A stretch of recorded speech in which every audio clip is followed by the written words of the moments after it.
नहमदु नसल्ली अला रसूलिल करीम अम्मा बाद फ़ाऊज़ु बिल्लाहि मिनश शैतानिर रजीम बिस्मिल्लाहिर रहमानिर रहीम रब्बि इश्रह ली सदरी व यस्सिर ली अमरी वहलुल उक़दतम मिन लिसानी यफ़क़हू क़ौली। अस्सलामु अलैकुम रहमतुल्लाहि व बरकातुहू। हमने सूरह इसरा कवर की थी, उसकी आयत 70। अब मज़ीद आगे बढ़ते हैं। आऊज़ु बिल्लाहि मिनश शैतानिर रजीम बिस्मिल्लाहिर रहमानिर रहीम।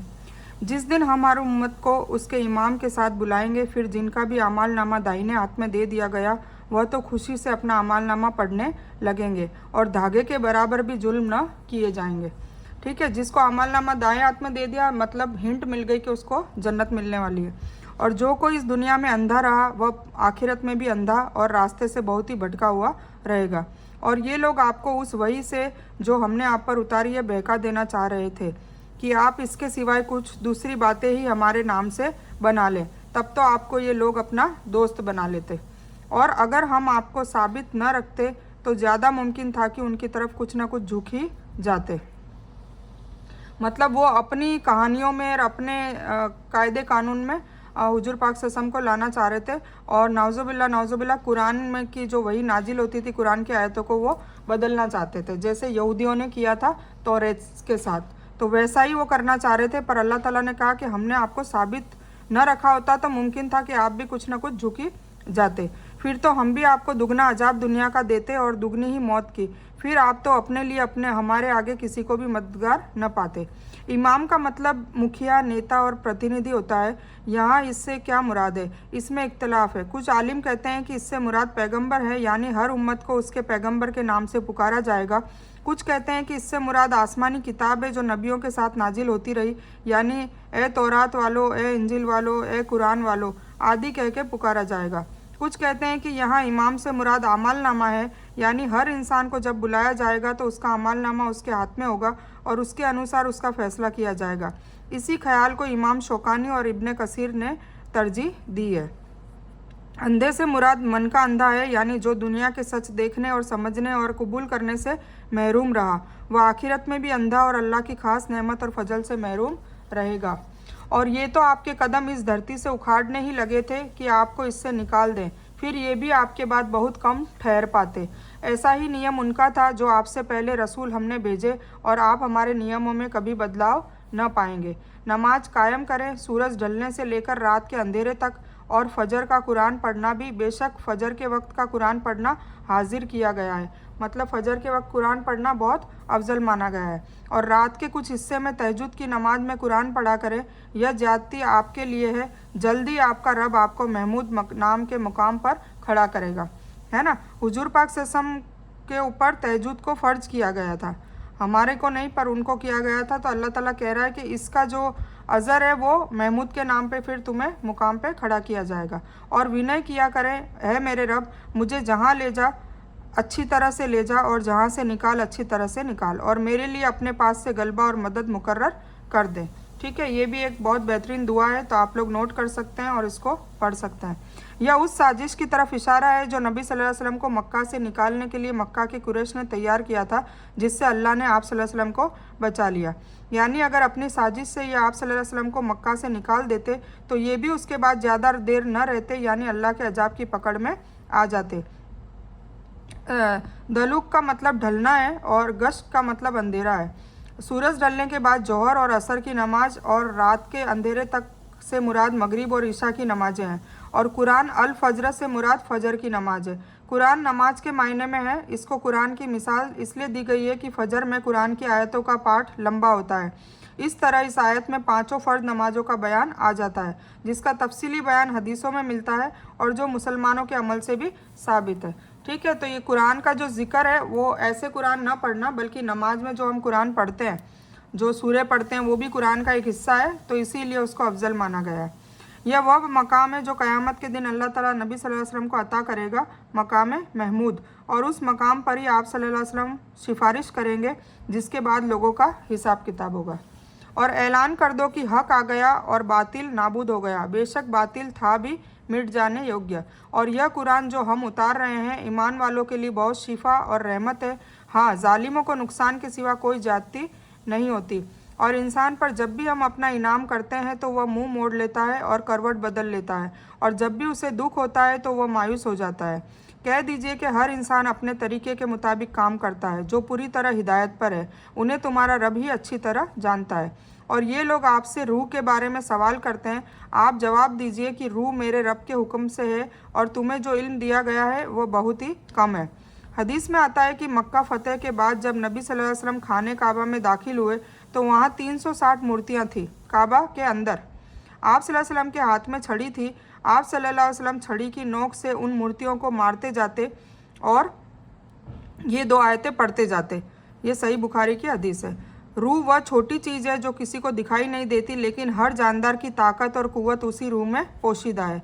इसकी हकीकत और सच्चाई क्या है यह कोई नहीं जानता। यहूदियों ने एक बार नबी सल्लल्लाहु अलैहि वसल्लम से इसके बारे में पूछा तो यह आयत नाजिल हुई।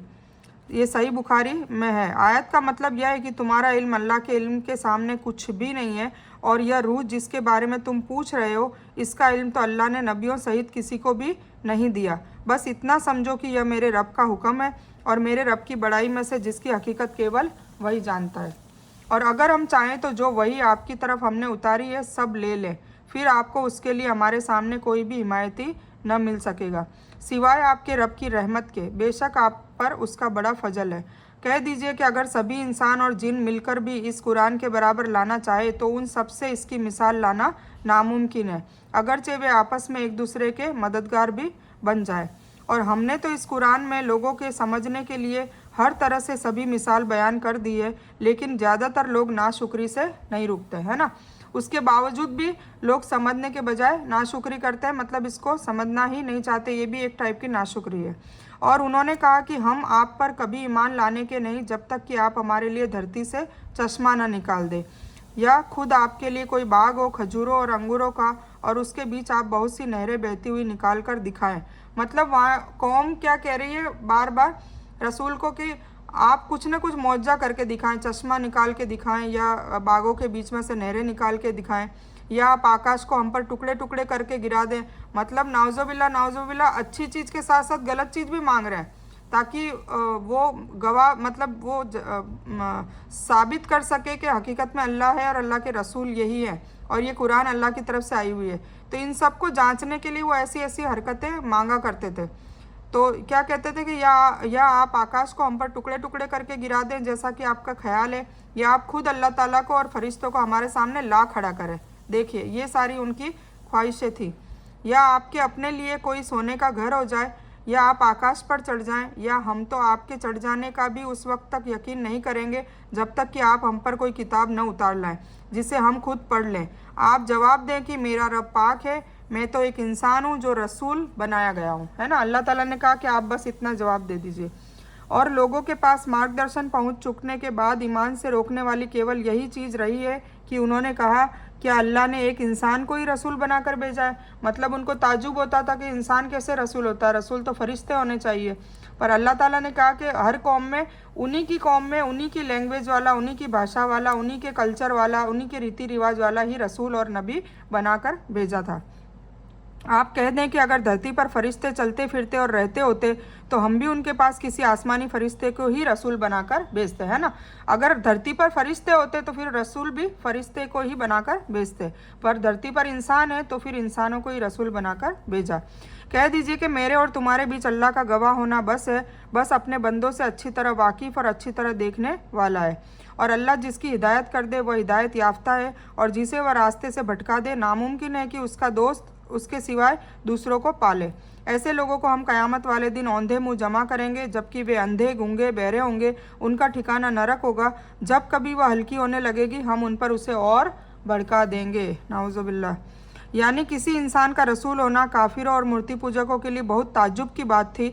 वह यह बात मान ही नहीं रहे थे कि हमारे जैसा इंसान जो हमारी तरह चलता फिरता हो, हमारी तरह खाता पीता हो, हमारी तरह इंसानी रिश्तों से संबंधित हो, वह रसूल बन जाए।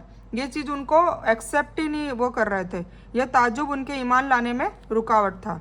अल्लाह ताला ने फरमाया जब धरती पर इंसान बसते हैं तो उनकी हिदायत के लिए रसूल भी इंसान ही होंगे। गैर इंसानी रसूल इंसान की हिदायत का फ़र्ज पूरा नहीं कर सकता। हाँ, अगर धरती पर फरिश्ते बसते होते तो उनके लिए रसूल भी फिर फरिश्ते ही होते। ये सब हमारी निशानियों से इनकार करने और यह कहने का नतीजा है कि क्या जब हम राख और जर्रा जर्रा हो जाएंगे तो फिर हम नई पैदाइश करके उठा खड़े किए जाएंगे। ये भी एक ईमान का मतलब ईमान नहीं होने का सबब है।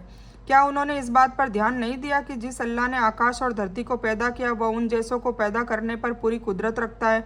उसी ने उनके लिए एक ऐसा मुकर्रर वक्त कर रखा है जो शक व सुबह से खाली है, लेकिन जालिम लोग नाशुक्रे बने बिना रहते ही नहीं। कह दीजिए कि अगर मान लिया जाए अगर तुम मेरे रब की रहमतों के खजाने के मालिक बन जाते, तुम उस वक्त भी उसके खर्च हो जाने के डर से उसमें कंजूसी करते, और इंसान है ही तंग दिल। और हमने मूसा को 9 मौजिज़े बिल्कुल साफ साफ अता किए। तू खुद इसराइल की औलाद से पूछ ले कि जब वे उनके पास पहुँचे तो फिरौन बोला कि ए मूसा, मेरे ख्याल से तेरे ऊपर जादू कर दिया गया है। वे 9 मौजिज़े क्या क्या थे? हाथ का रोशन होना, लाठी का कई तरह से इस्तेमाल करना, सूखा, फलों की कमी, तूफान, टिड्डी दल का हमला, खटमल और जूं की जाती होना, मेंढक और खून। इमाम हसन बसरी कहते हैं कि सूखा और फलों की कमी एक ही बात है, और नवा मौजजा लाठी का जादूगरों के जादू को अजगर बनकर निगल जाना है। हजरत मूसा को इनके सिवाय भी मौजज़े अता किए गए थे, जैसे लाठी का पत्थर पर मारना जिससे 12 पानी के चश्मे निकल गए थे, बादलों की छाया करना, मन और सलवा वगैरह। लेकिन यहाँ 9 निशानियों से मुराद वही 9 मौजज़े हैं जिनका मुजाहरा फिरौन और उसके पैरोकारों ने भी किया। इसलिए हजरत इब्ने अब्बास ने समुद्र फटकर रास्ता बन जाने को भी मौजज़ा में शामिल किया है, और सूखा और फलों की कम पैदावार को एक ही मौजज़ा माना है। तिरमिजी के एक कौल में 9 मौजज़ों का तफसीली बयान इससे अलग किया गया है, लेकिन सबूत से वह कौल कमज़ोर है, इसलिए 9 मौजज़े से मुराद यही बयान शुदा मौजज़े हैं। मूसा ने जवाब दिया, यह तो तुझे मालूम हो चुका है कि आकाशों और धरती के रब ही ने ये मौजज़े दिखाने और समझाने के लिए उतारे हैं। ए फिरौन, मैं तो समझ रहा हूँ कि तू यकीनन नाश कर दिया गया है। आखिर में फिरौन ने मजबूत इरादा कर लिया कि उन्हें धरती से उखाड़ दे, तो हमने खुद उसे उसके कुल साथियों को डुबो दिया। जब फिरौन मूसा अलैहिस्सलाम और उनके साथियों को जब मारने के लिए दौड़ा तो फिर अल्लाह ताला ने खुद ही उसको समुंदर में डुबो दिया। और उसके बाद हमने इसराइल के बेटों से कह दिया कि उस धरती पर तुम रहो सहो, हाँ जब आखिरत का वादा आएगा हम तुम सबको समेट और लपेट कर ले आएंगे। और हमने इस कुरान को सच्चाई के साथ उतारा है, और यह भी सच के साथ उतरा, और हमने आपको केवल खुशखबरी देने वाला और बाखबर करने वाला बनाकर भेजा है। और कुरान को हमने थोड़ा थोड़ा करके इसलिए उतारा है कि आप इसे वक्त पाकर लोगों को सुनाएं, और हमने खुद भी इसे थोड़ा थोड़ा करके उतारा है। जैसा कि मालूम होता है कि उस धरती से मुराद मिस्र है, जिससे फिरौन ने मूसा और उनके पैरोकारों को निकलने का इरादा किया था, निकालने का। लेकिन इसराइल की औलाद का इतिहास गवाह है कि वह मिस्र से निकलने के बाद पुनः मिस्र नहीं गए, बल्कि 40 साल तीह के मैदान में गुजारकर फिलिस्तीन में दाखिल हुए। इसका सबूत सूरह अल आराफ वगैरह में कुरान के बयान से भी मिलता है। इसीलिए ठीक यही है कि उससे मुराद फिलिस्तीन की धरती है। कह दीजिए, तुम इस पर ईमान लाओ या न लाओ, जिन्हें इससे पहले इल्म दिया गया है उनके पास तो जब भी इसको पढ़ा जाता है तो वो ठुड्डियों के बल सजदा करने लगते हैं और कहते हैं कि हमारा रब पाक है, हमारे रब का वादा बेशक पूरा होकर रहने वाला ही है। और वे ठुड्डियों के बल रोते हुए सजदे की हालत में गिर पड़ते हैं, और यह कुरान उनकी नरमी और खुशू को और बढ़ा देता है। कह दीजिए कि अल्लाह को अल्लाह कहकर पुकारो या रहमान कहकर, जिस नाम से भी तुम पुकारो सभी अच्छे नाम उसी के हैं। न तो तू अपनी नमाज बहुत ऊंची आवाज़ से पढ़ और न बिल्कुल छिपा कर पढ़, बल्कि उसके बीच का रास्ता तलाश ले। मतलब इतनी आवाज़ में पढ़ना चाहिए कि हमारे कानों तक आवाज़ उसकी आए। ये नमाज पढ़ने का तरीका है। और कह दीजिए कि सभी तारीफ़ें अल्लाह के लिए ही है, जो न औलाद रखता है और न अपने मुल्क में किसी को भागीदार रखता है, न वह ऐसा कमज़ोर है कि उसका कोई मददगार हो, और तू उसकी पूरी पूरी बड़ाई का बयान करता रहे। जिस तरह पहले गुजर चुका है कि मक्का के मूर्ति पूजकों के लिए अल्लाह के सिफाती नाम रहमान या रहीम अपरिचित थे, और कुछ हदीसों में आता है कि कुछ मूर्ति पूजकों ने नबी सल्लल्लाहु अलैहि वसल्लम के पाक मुँह से या रहमान व रहीम के कलिमा सुने तो कहा कि हमें तो यह कहता है कि केवल एक अल्लाह को पुकारो, और ख़ुद 2 देवताओं को पुकार रहा है, जिस पर यह आयत नाजिल हुई कि ये सब अल्लाह के सिफाती नाम है, अलग अलग देवताओं के नाम नहीं है। तो ये बयान मैं यहीं ख़त्म करती हूँ। सूरह इसरा का आज अल्हम्दुलिल्लाह कंप्लीट हो गई है। तो इस बयान में कुछ भी दीन की अच्छी और हक बात आई है वो सिर्फ़ और सिर्फ अल्लाह की तरफ से, और बुरी या गलत बात जो गलती से या जज्बात में आकर मेरे मुंह से कुछ भी गलत वर्ड या कोई बात निकल गई हो तो वो मेरी तरफ से है। और मैं अल्लाह अज़्ज़ वजल से और आप सभी लोगों से माफ़ी की तलबगार हूँ। मैं कोई आलिमा नहीं हूँ, मैं सिर्फ तालिब इल्म हूँ, और मेरी कोशिश से आप सभी को सही नफ़े बख्श इल्म पहुँचे। बस मैं और आप लोगों की हिदायत और हिकमत में सदका जारिया बनूँ, बस यही मेरी तमन्ना है। आमीन सुम्मा आमीन या रब्बल आलमीन। रब्बना आतिना मिन लदुनका रहमतन व हय्यि लना मिन अमरिना रशदा। अल्लाहुम्मा सल्लि अला मोहम्मद व अला आलि मोहम्मद कमा सल्लैता अला इब्राहीम व अला आलि इब्राहीम इन्नका हमीदुम मजीद। अल्लाहुम्मा बारिक अला मोहम्मद व अला आलि मोहम्मद कमा बारकता अला इब्राहीम व अला आलि इब्राहीम इन्नका हमीदुम मजीद। व आखिरु दावाना अनिल हम्दुलिल्लाहि रब्बिल आलमीन।